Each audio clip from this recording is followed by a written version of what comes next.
Welcome, Jai Bhim, Salam, Namaskar to this wonderful event. It is my honor and privilege to be welcoming Mr. Rahul Gandhi, who of course needs no invitation. I wanted to say Rahul and Anjali, kuch hota hai. I think this is on, so I'm a good Bombay person. I need a joke to lighten things up. So Mr. Gandhi, as I said, needs very little introduction. Our small center and robust center does. I represent the Center for South Asian Studies at the University of California, Santa Cruz. We are a public university, unlike our neighbor next door, hint, hint. We are committed to conversations between the community and our scholarly publics. We believe in creating dialogue, sanctuary, and that is why our center is focused on questions of justice. And the invitation that Mr. Gandhi so generously has accepted extends our vision of justice, as it is a unique opportunity to think together about the perils and possibilities of democratic futures in an increasingly divided and authoritarian India. And of course, Mr. Rahul Gandhi's recent Jodo Yatra, which we will talk about, has been an enormous source of inspiration. We have moved from a politics of disenchantment to a politics of engagement. So I thank you. Now, before I have the task of hosting the conversation, I just wanted to say a big shukriya to our trustees and our supporters, Anuradha Mathur, Thomas Kailat, Arjun and Kiran Malhotra, and Talat and Kamil Hassan, without who our event and our center would not have been possible. So, shuruaat kare. So, Mr. Gandhi, first, I want to invite you to just say a few words about your vision, your ambitions, your expectations for being here in the diaspora at such a critical moment I think, in Indian history. I'm a historian, so I'm always interested in the past and the future. I wanted you to sort of open, if you will, with your vision of what this meeting, this trip is about, especially since we are still riding the euphoria of the Karnataka elections. I'm from Hubri, my mother's from Hubri, so Karnataka is very special to me.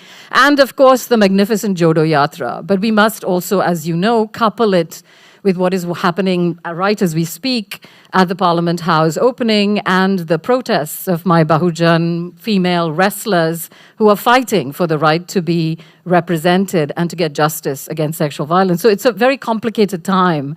So we'd love to hear your vision about why you're here, what you would like for us to do, what are your expectations? So whatever you fancy, I know it's a big question. Well, thank you, everybody, for coming here.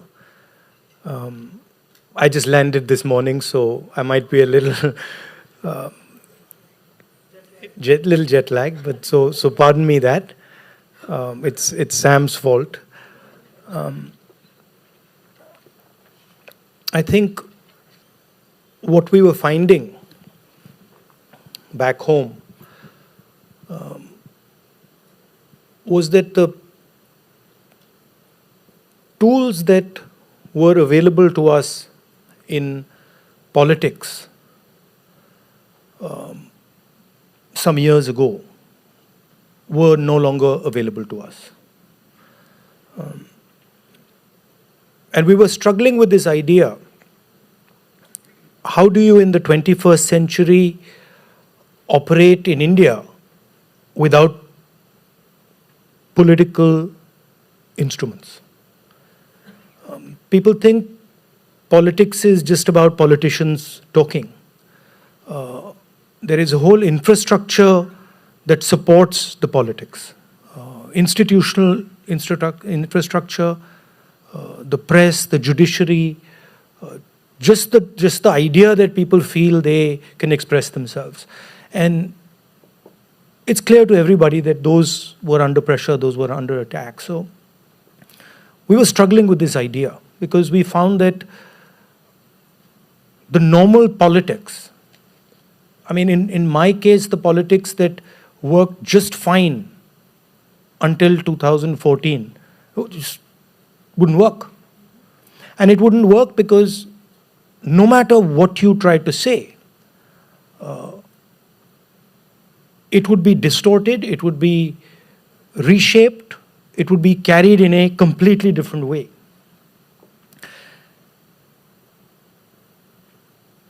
And then we struck upon the simplest thing, which I'm quite amazed that we didn't strike upon it earlier, which was that the simple answer to this is to walk.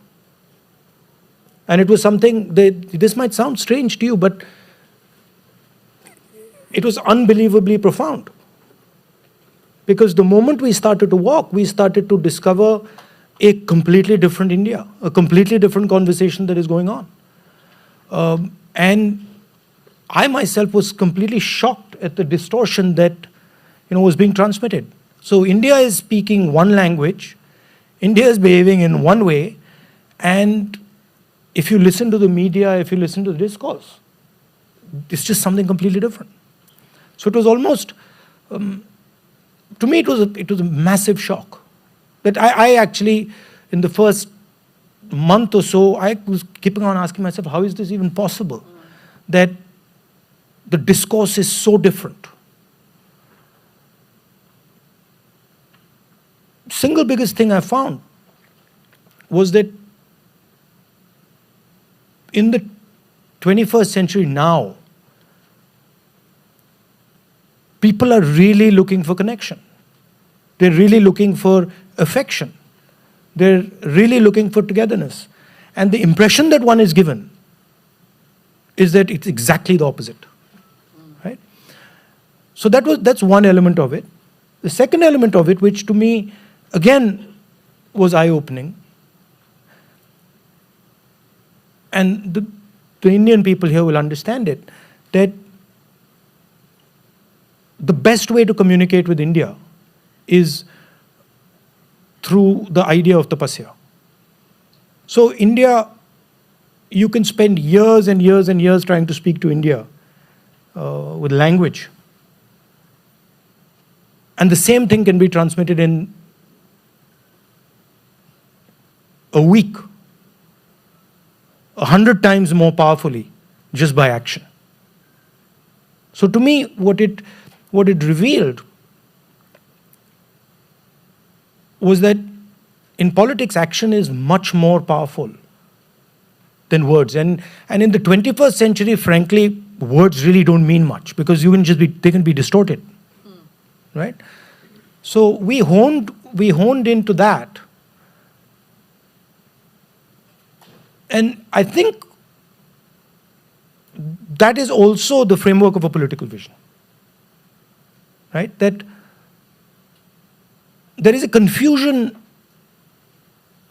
these days. Confusion between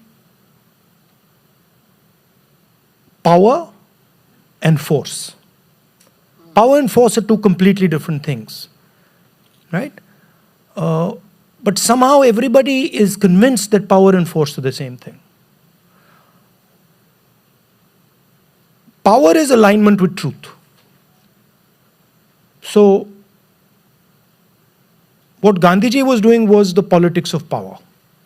He's aligned with truth, at which point you can throw as much force at him as you want. Nothing is going to happen. Right? Force is generally, it has a direction, is directed against somebody, and it is normally designed to suppress truth. So I think a good way of putting it is the politics of power, politics of truth, against the politics of violence and the politics of force. Thank you. That's a lot, and I think a lot to take in and think with. So if I may just push you a little bit, I think many of the questions I've been hearing from my students, I teach half the year in India as well and here, and also particularly from Dalit, Bahujan young people, is they are very supportive of the direction that the Jodo Yatra is. In fact, so many of them participated. But the question that we get asked over and over again is, how will this translate into a political coalition? I think your vision is very powerful and persuasive and inviting. And I think that was what we saw in the Jodo Yatra, people from all walks of life. But I think everyone wants to know, well, how is this going to translate into a political alliance? How are we going to make this work in electoral politics? Well, if you look at the Karnataka elections, the general sense is, oh, the Congress party fought the BJP and defeated the BJP. But what is not well understood is the mechanics that we used. And we used a completely different approach to fighting an election, a completely different approach to building a narrative, and elements of what happened in Karnataka came out of the Bharat Jodo Yatra. If you look, for example,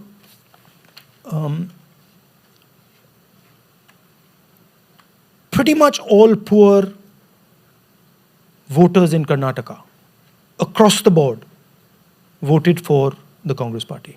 And one of the central elements that we are dealing with in India, and I think we're dealing with in the United States, is the massive difference between rich and poor. Few people who have almost unlimited wealth, and then millions and millions of people who are struggling. The concept of the Bharat Jodo Yatra and sort of the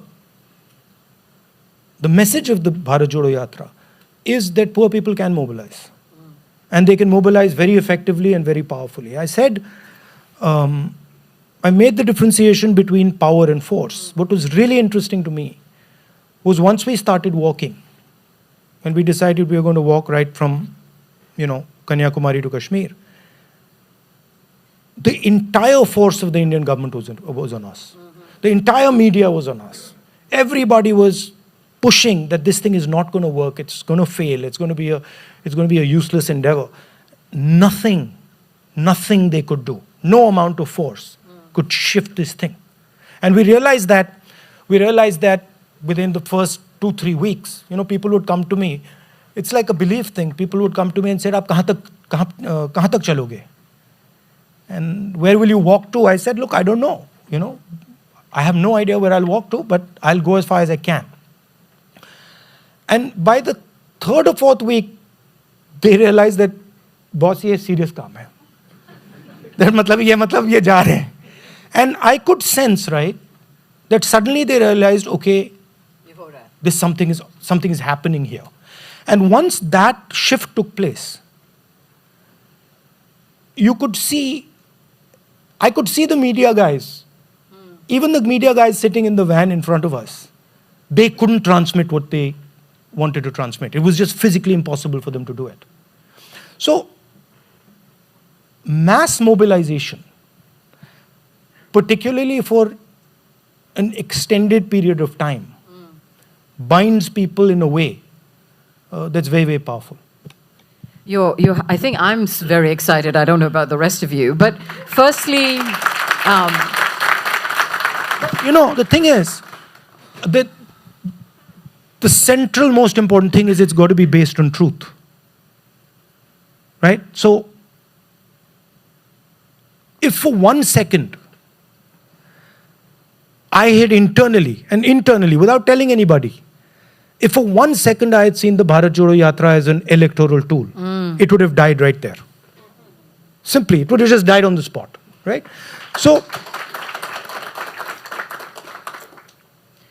yeah. As a youthful 50-year-old myself, how's your knee doing? Oh no, my knee's causing me a little bit of problem. I share your pain, and I'll share some good exercises with you later too. But I had another pressing question, which was about your fabulous white polo shirt and how you managed to stay warm in all of those. But this is not a political question, so we shall move on. But if you want to share, this is a deeply political question. Because you have to see how these things come about, right? When you're doing something like this, when you're doing something like a Bharat Jodo Yatra,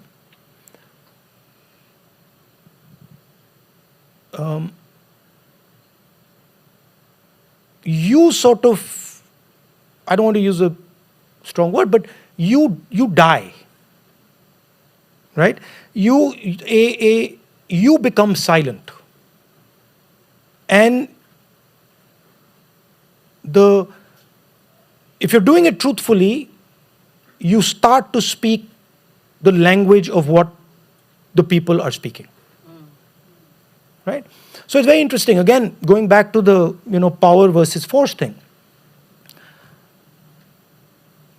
The T-shirt became an issue, right? And no matter, I mean, first they said it's some branded T-shirt. That's another story. But and then the obsession started with the T-shirt.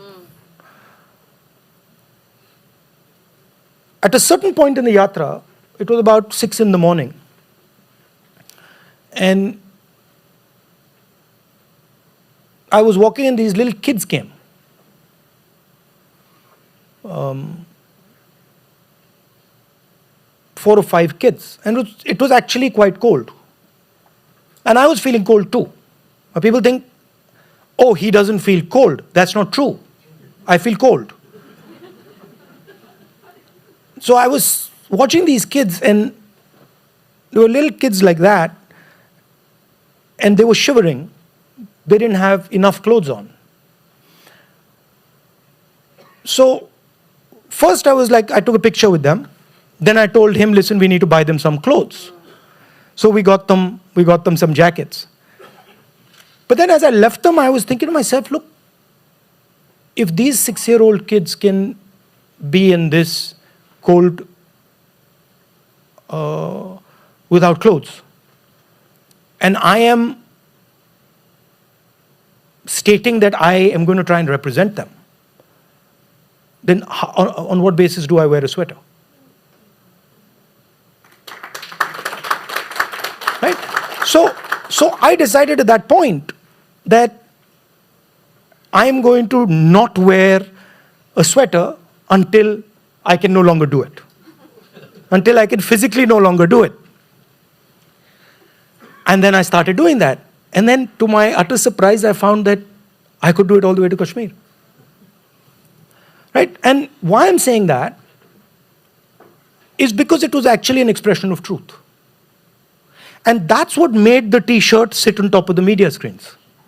I kept thinking, why is this T-shirt not leaving the TV screens? Right? Why is it just sitting on the TV screen? The reason was because I had picked up on some truth. And it was transmitting.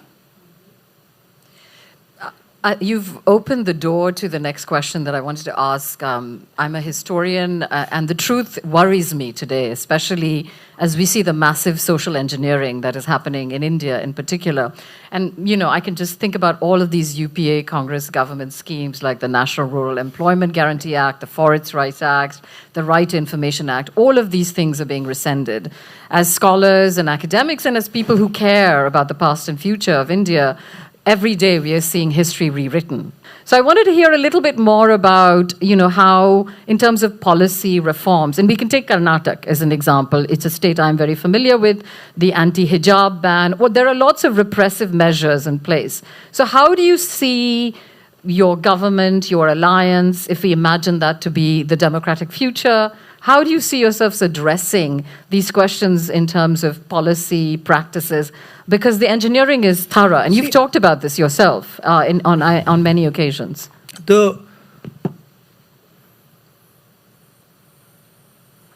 India is like a huge ocean, right? And all oceans will have turbulence in them.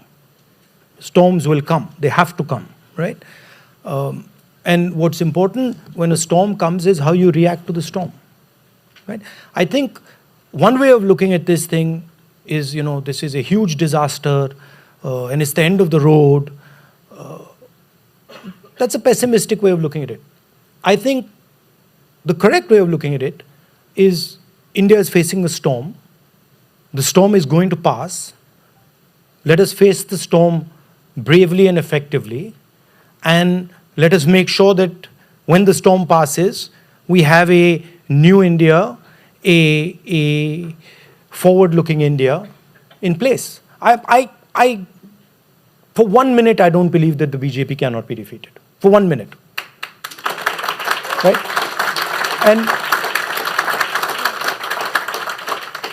And I, as a political actor, can see their vulnerabilities, right?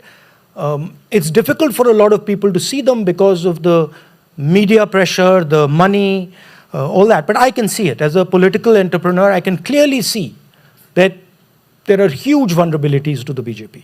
And the BJP can be demolished in an election if the opposition is aligned properly. It's not even a question. Yeah. And the central weakness of the BJP is the tremendous amount of inequality and pain they're causing in India. And the pain and inequality they're causing in particular to the weak people. And it's across the board. It's tribals, it's Dalits, it's minorities, it's poor people, it's farmers, it's small and medium businesses. So it's like across the board they're causing pain. And they're going to get a reaction. Thank you. So for me, what's interesting is not only defeating the BJP, but what's interesting is what is the alignment that can come after the BJP? And what does that look like? And how does that make the negotiation in India between our communities more effective? How do we improve the relationship between Indian people? And as I said, the core of it, you said it's very complicated. It's not complicated. It's very simple. How do we नफरत के बाजार में मोहब्बत की दुकान कैसे खोलते हैं? लेकिन मोहब्बत का माहौल कैसे लाते हैं? दुकान, I think what we are asking is also, I think the vision question is about mahal and rather than just a state. And I think you've given us enough, love ideas to think about. Most people think love is a feeling. Love is not a feeling. Love is an action. You've just broken a lot of hearts. No, that's true. Love is an action that generates a feeling. Absolutely. Right? It's not a feeling. So if you act lovingly, the other person doesn't have a choice. Really, the other person doesn't have a choice. Right? He is almost forced to say, Bhaiya. Mohabbat ho gayi. So in the yatra, one RSS guy came with a long face, sat down, he walked next to me, he says, "Aap yahan kyun aaye ho?" And I said, "मैं तो आपसे प्यार करता हूँ, आपसे मिलने आया हूँ." He couldn't help smiling, right? So this is a very powerful force. It's an Indian idea. On the theme of love and mohabbat, I'm queer, I'm Bahujan, so the question of sexuality is very central to many of my kin in India, and you and your comrades have been very vocal about your support for the LGBTQI community, but been quite silent on the same-sex marriage issue, which is currently in the Supreme Court. And for many of us, it's less about marriage. It's about rights and representations. I want my children to be able to inherit property. I want my partner. So again, this is not about taking a stance. I'm more interested in how you think about the equity of love across communities and collectivities, because it matters. And young people don't care anymore. I am home so much, and when I talk to young college people, they want a better life. They don't care who you love. They don't care who you are part of. They want to have better lives. So, in my opinion, who you love, how you love them, is your problem, is your decision. It's none of my business. Hopefully my privilege, not a problem. Privilege, your privilege, your decision, not my business. But where it becomes my business is if you start spreading hatred. There I can have an opinion and say, look, I don't agree with this. But as long as you're being affectionate, it's your view.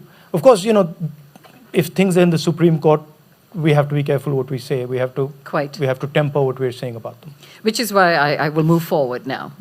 And I appreciate mohabbat, dukaan, mahal, bazaar, whatever. Supermarket. I'm a bit of an anti-capitalist, so I don't think we can. Somebody says mall. I said, I don't know about that. Mahal. No, but it could be my hall, But before we run out of time, I do want to hit a few more pressing questions if I could. I think we've all been sort of taken by the distinction you are making between the politics of love, coalition, invitation, versus the politics of hatred, division, and other kinds of difference. But there are some continuities. As historians, we don't like to say similarities, we like to say continuities between the past and the present. And of course, you ended your yatra in Kashmir. And as you know, our erstwhile head of state, who will remain unnamed, has also scheduled the G20, as you know, in Kashmir to foreground the security of the state. Now, there are many Kashmiris in the diaspora here who want to know how, given the continuities between the UPA, Congress, and the current government, where the militarization of Kashmir and the kind of life challenges that Kashmiris continue to face, what would you say to them? How would you invite them into this vision, especially given what happened in August 2019? I mean, during the UPA,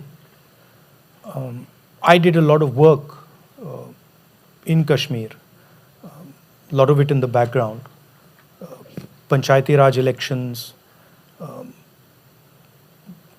helping Kashmiri youngsters, with jobs, both in Kashmir and in Maharashtra, Bombay, Karnataka, and stuff like that. And the response that we were getting and the affection, two-way affection that was being generated really surprised me. And then in 2014, it was just completely dismantled. We believe that everybody in India, regardless of who they are, whichever part of society they come from, they should have a voice. That voice should be respected, should be listened to, should be appreciated. And I think that voice is an asset. And that's how we think about it. Not just for Kashmir, but for all parts of India. I mean, for example, what is going on in Manipur right now? Quite. It's a huge tragedy. So our idea is that let the voices be heard. Right? Let's have the conversation. There might be hard conversations. I might disagree with you on many things. You can tell me you don't agree with me. I don't agree with you. That doesn't mean we should stop talking. That doesn't mean that we can't have a shared imagination. Thank you. I'll ask you one more question before we open it up. Just a reminder, you have little cards in front of you. Please pass them to our staff who are standing, and they will bring them to me. But I have one question before I turn it over to the audience. And this question is very relevant for all of us who are gathered here. We are gathered here, in my opinion, at a moment of enormous transition. You are offering us hope. I like the fact that you said the defeat of the BJP is not beyond the imagination. It is a matter of imagination. And I am hugely grateful for you for giving us that. But I'd like to hear more about what you think those of us who are in the diaspora do and can do. And as we move forward towards supporting this new democratic future, I say this particular because, again, in the past, since the Nehruvian project, since then, there has been a lot of support in the diaspora. But in the past couple of decades, the kind of organizational infrastructure of the Congress and its alliances in the diaspora has sort of dissipated. In a way, I think that's a tragedy. So we're interested in thinking about how we can support you. As you know, our research has shown us that the campaign of the BJP is supported quite substantially and financially by members of the Indian diaspora that live both in the UK and the United States. So these are material factors. So I'd like to hear a little bit more about what can we do? How can we galvanize? What do you want us to be thinking about? We are with you with the love. Now give us some action plan. I mean, express what India actually is. Express what our philosophy is, what our history is. Because a lot of the times what the BJP does is it completely distorts what India is. If you look at Indian history, look at Indian philosophy, we prize humility, for example, right? All our great leaders tended towards humility. And, you can look at Buddha, you can look at Mahatma Gandhi, you can look at Guru Nanak, you can look at all these great people. The essence of what they were doing was mohabbat and humility. Where is the mohabbat and humility in the RSS and the BJP? Right? They know everything, they understand everything. Right? So expressing that, and I think the most important thing, which I find very powerful and a lot of fun, is don't respond to their hatred with hatred. Yeah. It frustrates, they're living daylights out of them. They completely go crazy. So it's even nice because you're like, okay, it's so easy to get you going, right? So don't respond to their nastiness and their cruelty with cruelty and nastiness. You will never be able to defeat them. Every time they, abuse you, say thank you very much, give me some more. I'm okay. I can take whatever you give me. And we learn from it.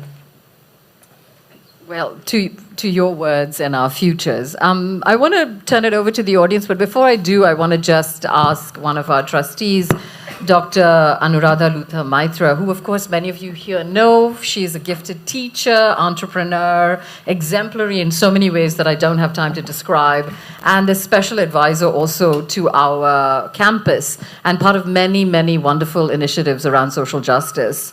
So, Anu, I'm going to invite you to ask Mr. Gandhi a question before we turn it over to the audience.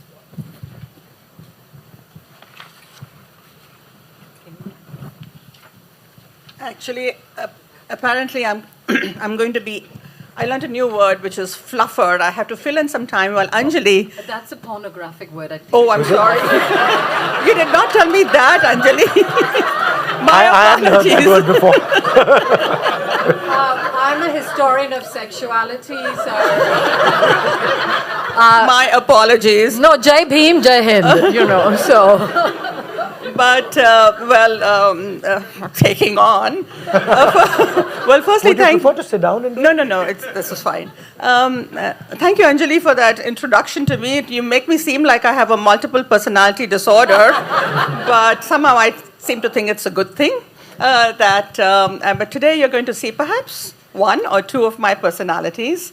But I do want to, before I sort of welcome Mr. Gandhi, I'd like to introduce the three trustees who have been instrumental here in making this happen. Kamil Hassan, who's sitting right there, and Kiran Malhotra there, and the university, and then my husband, Thomas Kailath, right there. Now, introducing Tom tells me that actually the university got a great deal because they got two furs, which is two for the price of one. Kamil came with his wife, Talat, and she works as hard as he does on university issues. And Kamil and Kiran is here with Arjun Malhotra, her husband. So we're very grateful to all of you. Thank you very much. But our group's involvement with the university's South Asia programs actually started almost 25 years ago when my late husband, Siddharth Maitra, spearheaded a drive to actually provide an endowment for Indian classical music.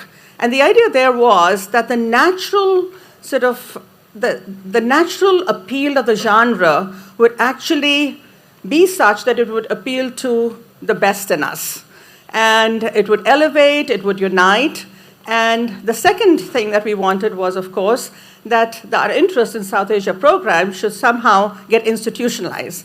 And so here today, we have the Center for South Asia Studies with its singular focus, and I think quite market differentiatedly so, with its singular focus on justice.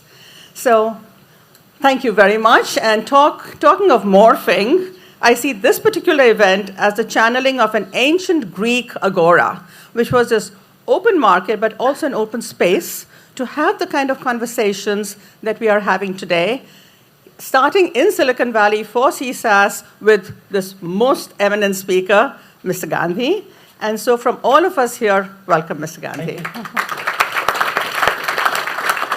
Now I'm going to immediately actually put on my second hat. And as we were walking in, Mr. Gandhi asked me a question which I didn't quite have the time to respond to. He says, who are you? When did you come here? Where are you from? So anyway, now you know I'm Anu Maitra. I'm actually Anuradha Luther Maitra. And I came here about 50 years ago from the Delhi School of Economics, a student of Manmohan Singh, Amartya Sen, Shukhabhai Chakravarti, and from the Planning Commission, where I worked with Shukhabhai Chakravarti, and I came to Stanford to get my PhD, so I'm an economist. And so I've been here almost 50 years, or perhaps more, but I've always had one eye trained on India. And so today, I'll put on the other hat right now and ask you my question as an economist. So there have been many ups and downs, and there is much to cheer. But when I take stock today, there are two miserable, and they're linked, two miserable things that stand out. One is the unemployment deficit. By reasonable estimates, I think that deficit is about 100 million jobs today, and at the rate of about 7 million jobs a year, it's probably going to be closer to 150 million jobs in the next decade. And the second thing is, and of course I'm a student of Amartya and Shukhabhai, the woefully inadequate investment by every post-independent government, and I'm including, I would say, the Congress, on the education and health of its people.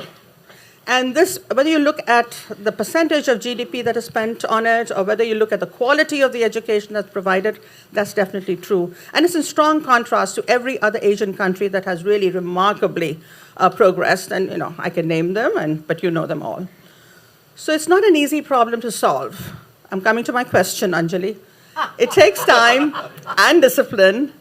It's not as glamorous as capital-intensive projects or investments in infrastructure, which is what is happening now. It does not benefit the capitalists who contribute handsomely to political campaigns.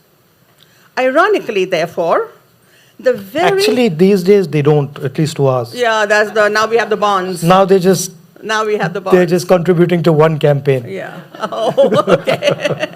And through the bonds, which are not very transparent, they were meant to be, but anyway, the way I see it, ironically, the very democratic institutions with elections every few years that we are defending today impose short-run, glamorous, charisma-making considerations on any government in power. So my question to you is, what would you do differently, and what can you do differently? This is rapid fire. You have 30 seconds. Go. No, I think that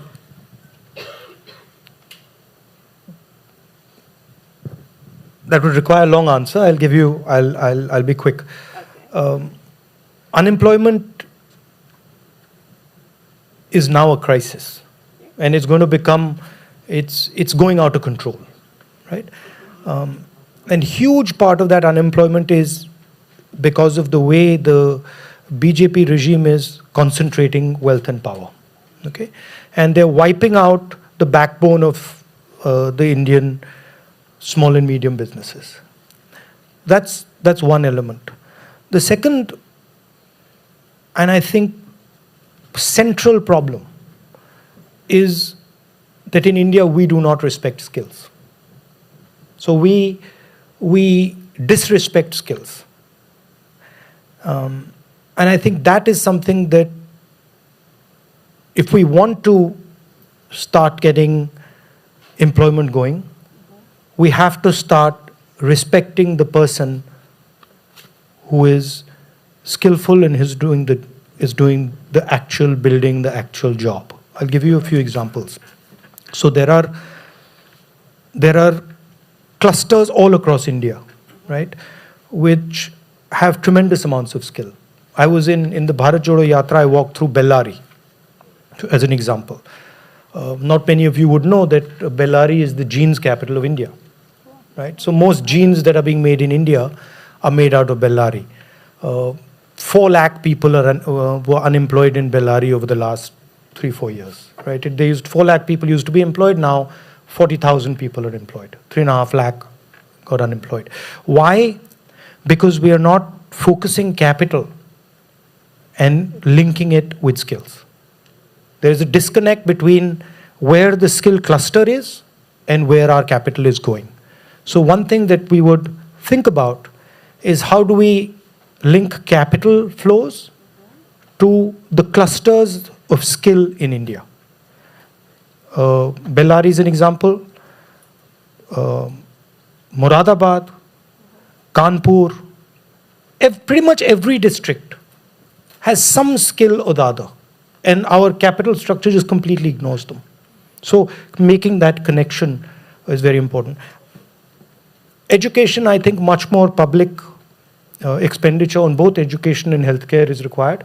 But I think I'm one of the people who thinks that even the way we teach and what we teach doesn't make sense. It's the way we teach. We don't let our children question.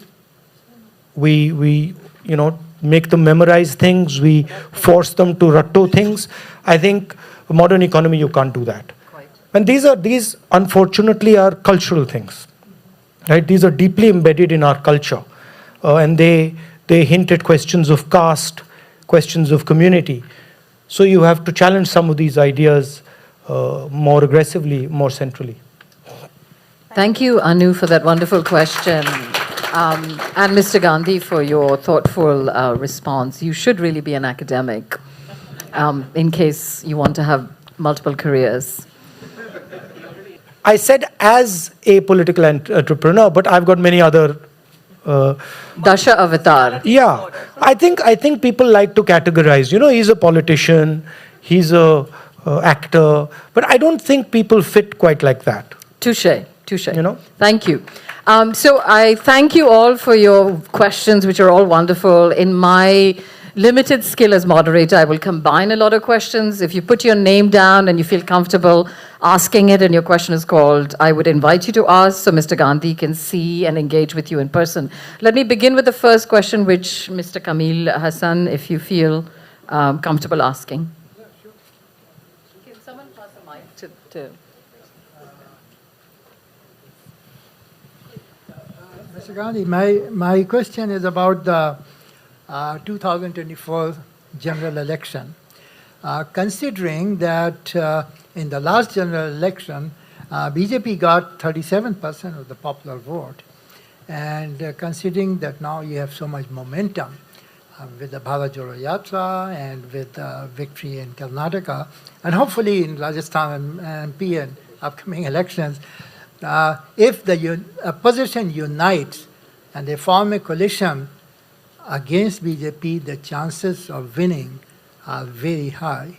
So, I know that there's some movement in that direction, but my question is, what do you think are the chances of such a coalition actually happening?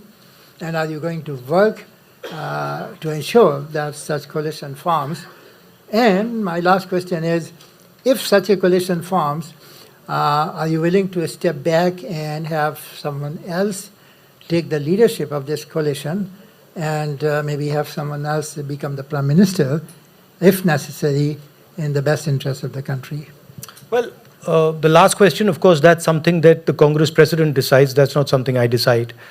That's for the Congress President to decide who represents the Congress Party. On the matter of opposition unity, yes, we are working towards it, and it is coming along very nicely. But I think in order to defeat the BJP, you need more than just opposition unity. Just opposition unity, in my opinion, is not going to be enough to do the job.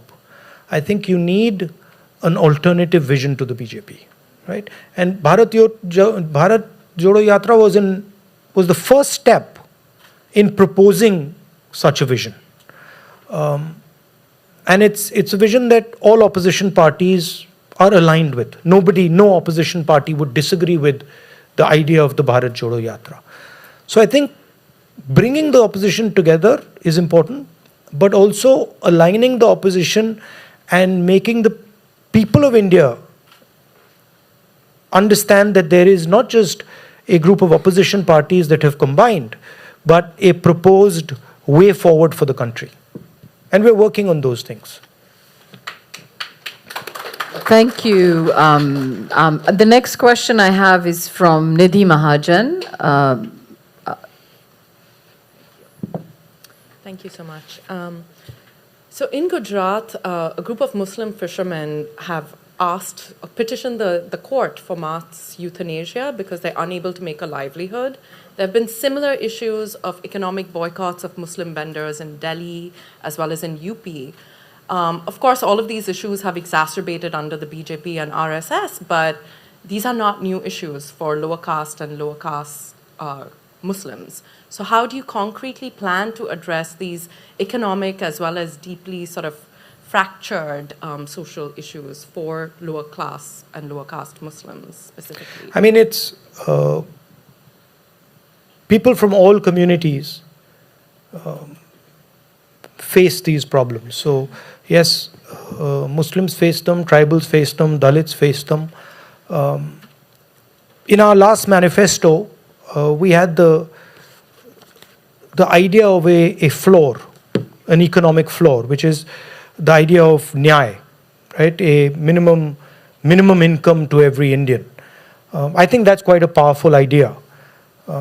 We've rejigged it slightly in Karnataka, and we've renamed it, repositioned it. And so we are providing a similar floor to the people of Karnataka. So that is one idea that I think is very powerful.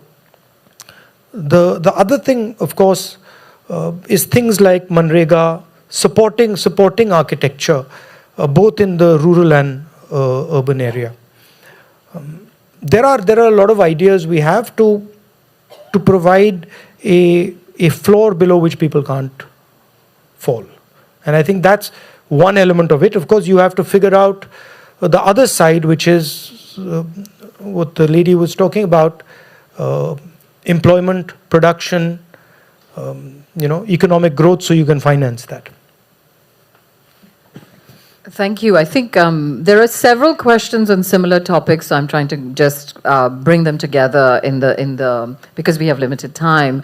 So the one theme that's come up at least in 10 questions is around the Constitution. And I'm thinking back to the chant that went viral during the CAA protests, "Sam kagaz nahi dikhayenge, samvidhan ko bachayenge." So the question that a lot of people are asking is, given what we are seeing with what is happening with the Constitution, and you yourself have spoken eloquently on this subject, people are very curious to hear what your thoughts are on the crisis of the Constitution that we are facing currently.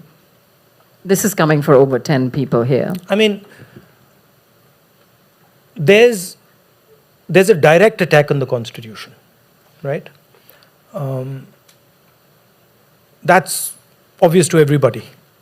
And then there's an indirect attack on the Constitution, right? Which is the attack on the institutional framework. I mean, if the institutions that protect the Constitution are all captured, then the Constitution is just a piece of paper, right? So both those are taking place. But the good news is that there is a huge counter-reaction to it. And people are very, very sensitive to what is going on, and they understand it. Look, there is a sort of huge media capture, right? So the voices of a lot of people are just simply not heard. But that doesn't mean that those voices are not there and that those voices don't count. We defeated the BJP in Karnataka. The amount of money they spent versus the amount of money we spent is maybe 10:1 ratio. We defeated them, right? No matter how much money they threw, at a certain point it didn't work, right? So, as I said earlier, politics of power will trump the politics of force.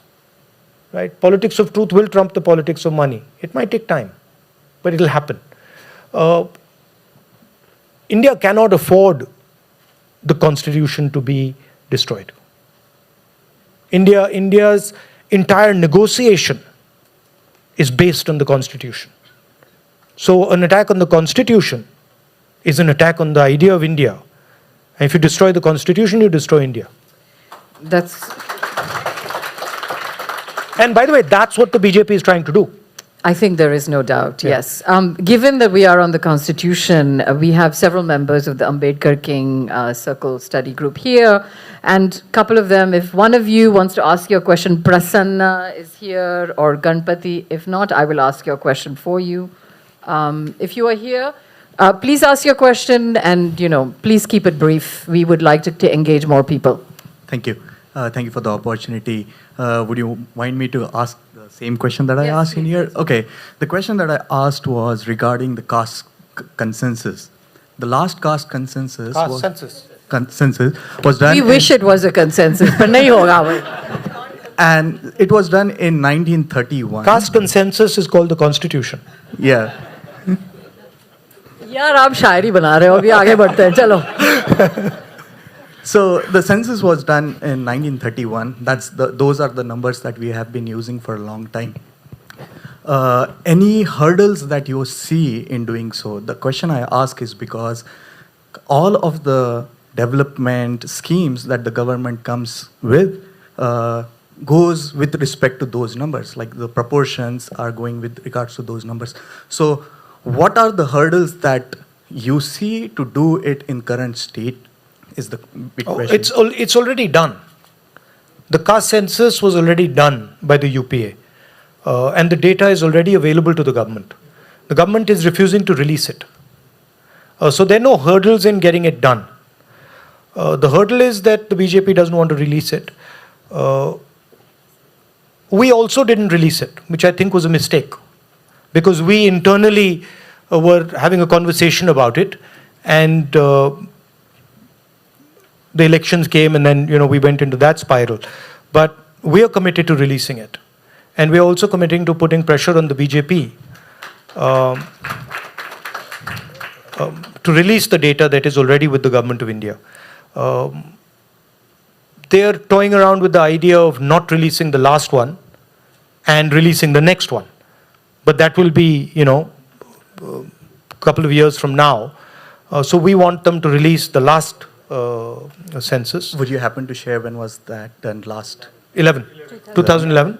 Okay. So Yeah. I have skimmed through 2004 to 2023, the documents of Ministry of Self-Empowerment and Justice. Everyone keeps on referring to 1931's data. And so that's where the question is coming Yeah, from. because the last caste census that was done was in 31. Yeah. But 2011 has been done and the data is available.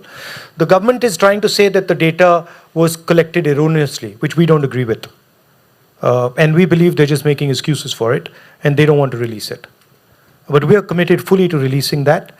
And we're going to put pressure on the BJP and force them to do it. Thank you. So I think what you're saying is there is a precedent already been set by previous coalitions like yours for a caste census, which the BJP is refusing to acknowledge in its refusal. No, the caste census is already done. I'm corroborating Yeah. for our young friend there that there is data, but the reason why the data is not being negotiated is not politically profitable for the BJP. Yeah. There are several questions around the idea of secularism. And the questions navigate multiple pieces of the question. I'll try to put them together. So the question is, how do you think about secularism within the Indian context? And we know secularism means very different things in different parts of the world. Is it a separation of church, temple, mosque, and state? Or is it a tolerance of multiple religions? How do you see it? Because a lot of people see the current crisis as linked to the demise of Indian secularism as well. I think everybody should have the right to practice whatever religion they want. And it is their choice, and as you said earlier, it's their privilege. And everybody should be allowed that. I don't think one should impose, religion on anybody. It's a personal choice. So you agree that there should be a separation between religion and state? I think that was the question. I don't mean to put you in a corner, but I think people No. want a clarification on that. Because that's the nuance around which so much politics hinges right now. I mean, in India, it's very difficult to separate religion and politics, right? You're supposed to separate religion and politics, but it's impossible to separate it, right? So I feel it's embedded everywhere in India, right? I think the state should sort of, I don't think this, of course, the state should be religious, right? The state should act in the interest of everybody, neutrally. But I think in India, at least in the politics, I mean, you're not supposed to use religious figures in Indian elections. They're everywhere, right? Yeah, they're all over the place. They're everywhere. So one can say that that's how it should be, but that's just not how it plays out. Fair enough. I think that's astutely answered. The other question that has come up again, which I find very intriguing, actually, I would love to know your thoughts, and I'm going to read it. Is Shri Daya here? You can ask your question yourself if you are. Sorry, I mispronounced your name. Please. Yeah, I'll try to paraphrase. I was just curious to understand what your sense of how you see the youth in India now, in terms of, do you see them more progressive than the previous generation, or because of what has been happening the last, 5+ years, it's actually regressive? And if so, you have any thoughts on what could be done? In the walk in the Bharat Chodo Yatra, I asked pretty much every child I met what they wanted to do. And I must have spoken to thousands of children, all ages, 5, 6, 10, 15, 18, 20 years old. And I only got 5 answers, right? I didn't get 6. I got 5 answers. Engineer,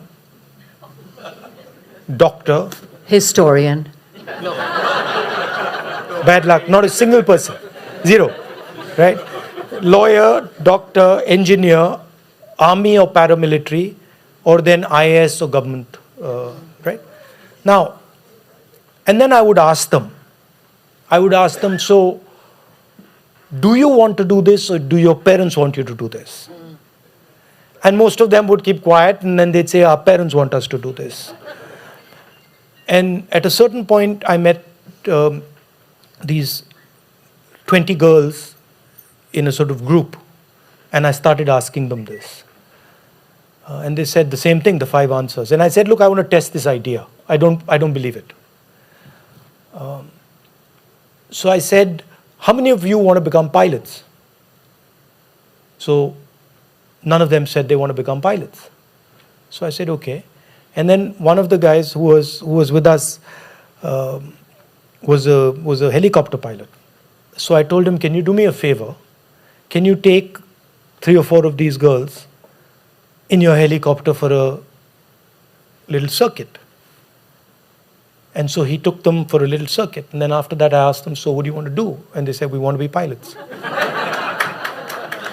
Right? So the point is, we're not giving our children opportunity. Right? It's not a question of are they regressive or are they progressive. They are what opportunities they have. Right?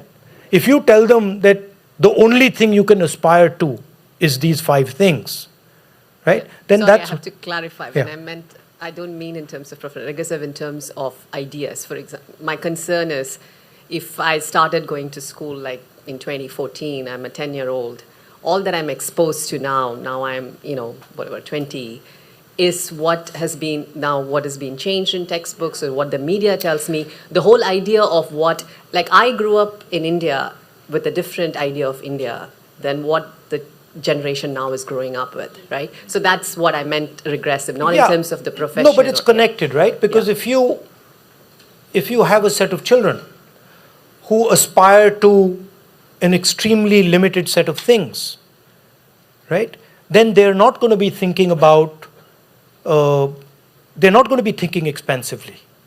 They're not going to have an open mind. They're going to say, okay, I got to be an engineer, and that's all I'm going to do. Then I ask these kids, listen, how many of you actually think you're going to be engineers? And then they go silent. I asked a girl who told me I want to join the IAS. I said, listen, tell me, how many kids do you think join the IAS every year? And she says, 3 lakhs. When I told her 300, she started to cry. Right? So the point is, if you give kids opportunity, right, by definition, they will be progressive. If you don't give them opportunity, if you don't give them hope, they will be regressive. And then you can feed them anything you want. Right? So I think the problem is that we are not allowing our kids to imagine. One child told me he wants to be a mechanic. And one girl told me she wants to start a business. Everybody else was these 5 things. Right? So that gives you a state of what they're thinking. And if they're thinking in that way, then to feed them anything you want is easy. Right? But if they're thinking in an expansive way, and then you try to feed them something, they'll say, what about this? What about that? If we may just impose on you and end with just 2 small questions. I know you're jet Your lagged. concern, by the way, about the sort of distortion of history and the way the value system of, India, the negotiation, the conversation in India is being sort of disturbed, disrupted. If that's having an effect on the kids, it absolutely is. Yeah, and I think we opened with that as well, right? I mean, the kind of history, unfolding, WhatsApp University, as we refer to it in shorthand, right? I want to, if I may, just last 2 questions from the audience. And I mentioned this in the beginning, and it has come up in several questions. And I had the pleasure of listening to several of your interviews as I was preparing. And I was very taken by a comment that you made, that one of the kind of refrains that came up for you, that you heard from the people you talked to in the Jodo Yatra, was violence against women. You mentioned it as one of the points, in addition to unemployment, corruption. And one of the many questions we've had is around the escalation of sexual violence against women. And of course, we are seeing that unfold today outside the Parliament House from Jantar Mantar, as we see our champions, our female Olympic wrestlers, asking for rights and restitution, and their cries are being ignored. So I think the question that is coming from many people in the audience is, how can women, particularly women in positions of precarity, feel safe, and what can we do about it? I mean, Nirbhaya was not that long ago, right? So there have been so many spectacular cases of violence, but as those of us who study in caste and sexuality, there is one Dalit woman who is either raped or murdered every single day. That is a very, very grim statistic, which has not changed. One who's raped, murdered. Yeah, there is a victim of sexual violence or domestic violence, right? So again, this is less of what is wrong and more, this is where we are. What is your sort of thought on these questions? I find it absolutely shocking. I don't understand why the government is just not taking action on that fellow. It just doesn't make sense to me. On the wrestlers. It just doesn't make sense. But I think across India, north to south, this was an issue. Quite. And it's a huge issue. And it's kept under wraps. People don't like to discuss it. But I think these issues need to be discussed, because there's a lot of pain and a lot of tragedy behind all this. So it's sort of it's a secret, I would say. People don't like to discuss, and people say no. But I heard it across the country. I think opening spaces for women. In the political sphere, in the business sphere, and not accepting this type of violence. Not having tolerance for it, I think is very important. I was just going to say the person who they are calling out remains in Parliament, and here you are, right? So the irony of that remains very obvious to all of us. We are unfortunately out of time, but I wanted to give you an opportunity to give us some rousing words of mohabbat, of mahal, of zindagi as we leave, so that you have given us a small sliver of inspiration, and I want to give you a chance to end with any thoughts you may have for all of your all of our community here. Yeah, I think. Well, first of all, thank you for coming. I was Mention not. mentioned not. I was quite excited to come here. I like coming to the United States. Nice California, nice discussions happen here, open discussions happen here. People generally tend to be open-minded, at least the people who I get to speak to.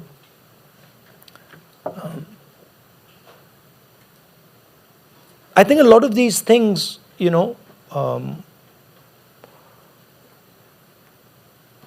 affection, being kind, being gentle to people, we always talk about them at the nation-state level. Oh, in India there's violence, in India there's anger, in India there's hatred. But I think you can't get it at the national level unless you live it personally, right? So a lot of this eventually translates into how you treat people around you, right? And that magnifies. And I think that is something that is underrated. So I think how you respond to people in everyday life, when they're kind to you or when they're nasty to you, I think that's very important. It's very empowering. I've found in my life that no matter what someone says to you, responding to them kindly is a choice. It's not a very difficult choice. Huh? Yeah, it's ahimsa, you can say. But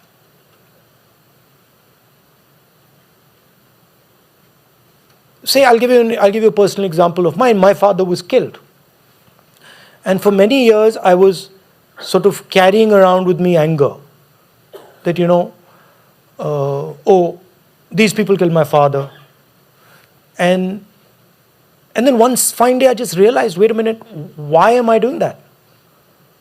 Why am I carrying this anger around with me everywhere? My father's not here. My father's not coming back. Right? So why am I doing this? And then I just put literally I put the anger down like this. And that was the end of that. And then I started to see it in a completely different way. I started to see the violence very differently than I saw it before that. So everybody has violence done to them. That's nature of life. But I mean, it's happening to you all the time, for example. How you react to it, I think is very important as individuals. And then if enough of us react to it properly, it translates. So that would be what I would leave you with. Well, thank you, Mr. Gandhi, for your time, your generosity, your provocations, everybody. Mr. Gandhi. Thank you. Thank you.